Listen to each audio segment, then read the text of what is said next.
Hi friends, ഇന്ന് നമ്മൾ കോയമ്പത്തൂരിലെ most iconic സ്പോട്ടായിട്ടുള്ള race course കാണാൻ വേണ്ടിയിട്ട് ആണ് വന്നിട്ടുള്ളത്. റേസ് കോഴ്സ് റോഡിൻ്റെ ഒരു ഭാഗത്തു നിന്ന് ഞങ്ങൾ നടക്കാനായിട്ട് സ്റ്റാർട്ട് ചെയ്തു. നൈറ്റ് ഒരു വാക്ക് ആവാം, അതും കൂടെ പ്ലാൻ ചെയ്തിട്ടാണ് നമ്മൾ വന്നിട്ടുള്ളത്. 2.2 കിലോമീറ്റേഴ്സ് വരുന്ന ലോങ് വാക്കിനും ജോഗിങ്ങിനും പറ്റിയ ട്രാക്കാണ് ഇവിടുത്തെ main attraction. Jogging, walking, cycling, outdoor workouts തുടങ്ങിയ ആക്ടിവിറ്റീസ് എല്ലാം ഇവിടെ ചെയ്യാനായിട്ട് പറ്റും.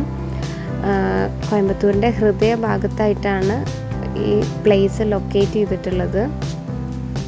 ഏർലി മോർണിംഗ് ടൈമും ഈവനിങ്സും ഇവിടെ വളരെയധികം ക്രൗഡഡ് ആയിരിക്കും. ഈ ഒരു ഏരിയനെ ഡിഫറെൻറ്റ് സോൺസ് ആയിട്ട് ഡിവൈഡ് ചെയ്തിട്ടുണ്ട്. ഓരോ സോണിലും ഓരോരോ ആക്ടിവിറ്റീസിനാണ് ഇമ്പോർട്ടൻസ് കൊടുക്കുന്നത്.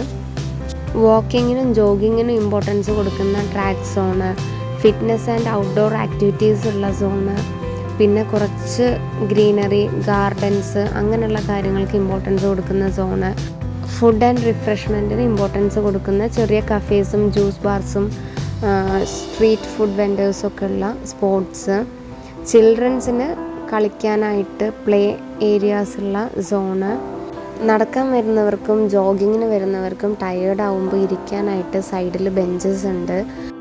ട്രാക്കിന് ഇരുവശത്തുമായിട്ട് ചെടികൾ, ചെറിയ ചെറിയ മരങ്ങൾ, അതിൽ രാത്രി ലൈറ്റ് വരുന്ന തരത്തിൽ ഉള്ള അലങ്കാരങ്ങൾ. കമ്മ്യൂണിക്കേഷൻ ആൻഡ് മീഡിയയുടെ ഇവല്യൂഷന് ഒരു ട്രിബ്യൂട്ട് എന്ന പോലെ നിർമ്മിച്ചിട്ടുള്ള മീഡിയ ടവർ റേസ് കോഴ്സിൻ്റെ ഒരു അട്രാക്ഷനാണ്. ഇതിന് പുറമെ അവിടെ ഇവിടെയായിട്ട് പല പല മഹത് വ്യക്തികളുടെ സ്റ്റാറ്റ്യൂസ്, സ്കൾപ്ചേഴ്സ്, ഇത്തരം കാര്യങ്ങളൊക്കെ നമുക്ക് കാണാനായിട്ട് സാധിക്കും.